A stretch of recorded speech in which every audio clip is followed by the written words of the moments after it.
Hey YouTube people, I'm in my bathroom with the Sensationell Yaki 26. So there's a little noise going on outside. Hopefully you guys can't hear it too much.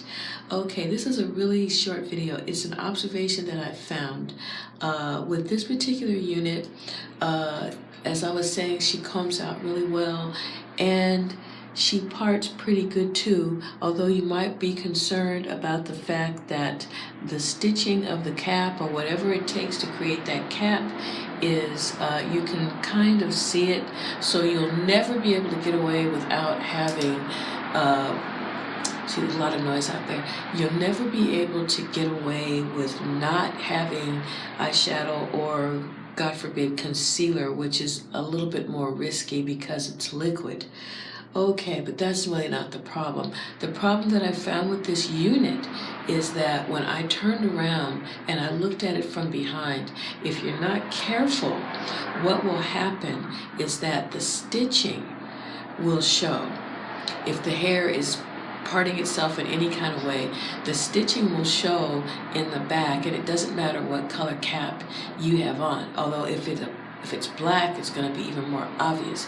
But when I turned around with my mirror and I looked at it, I could see that no matter where I put my hands with this unit, you could actually see some of the knitting of the cap and the hand-tied stitching, as well as how the cap is made. It's your standard type of wig cap with stitching here and stitching here, kind of like a tennis ball. If you ever seen how a tennis ball is made, that's how the cap is made. So sometimes that stitching will show a little bit.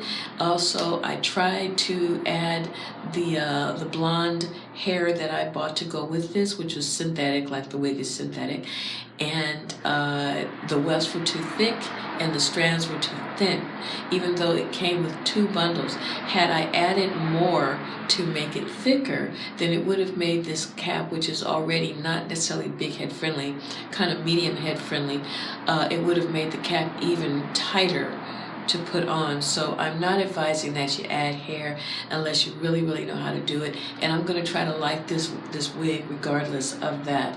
I guess you could call this an update, like a really quick 24-hour update, but I thought I would let you guys know, if you're really interested in this, that the cap kind of shows a little bit sometimes, not all the time. I'm going to turn around. 9 times out of 10 you're not going to see it, but I'm going to turn around and give you guys an idea.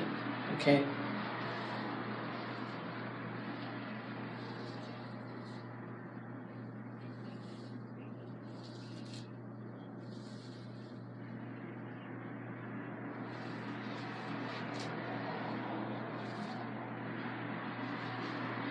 Okay, so as I was saying, I don't know if you guys could see that back there, but when I was in my bathroom earlier and I was running my fingers through it, I could see that some of the stitching of the cap can be seen. Now, not by people from a distance, but by people behind you, at the bank, at the store, on the train, that kind of thing. Okay, I'm not saying don't buy the wig. I'm thinking that those tracks that I bought, that maybe I can get them in there somehow to conceal that. I've done it before, but not with a hand-tied wig. So I'm hoping maybe that will help out. But I wouldn't be the good YouTuber wig reviewer if I didn't make a video to tell you about the cons of a wig that I didn't know about in the first video that I did. Also, just in case I did not tell you guys, she has 3 combs. She has one here, and one at the nape of the neck, and she does have adjustable straps. Although she's a little tight, I don't really think you need them. She's not so tight she's uncomfortable, but if you have a whole lot of hair, then she might be a little difficult to work with. Okay, so that was a lot. And let me know how you guys are working with this unit, if you are still interested in buying her, which I'm hoping you are, regardless of what I said, because you might be able to work with the faults of this unit. Other than that, I also wanted to point out that when I parted her and I shifted her, that's a much easier way to, even though you shouldn't have to do that, it's a much easier way to get the part in the wig without having to try to flat iron. See, it's a lot of light in here, without actually having to flat iron the unit. See what it does? in order to create the style you want. So I parted her. This was a middle part, and I shifted it. So if I wanted to go back to the middle, I shifted again. So that's something else you might not want to do because you've paid enough for the fact that it's a hand-tied unit. But unfortunately, it is a good idea if you don't want to fight with the way the wig has been ventilated and how it has been created, so that really would be the best option.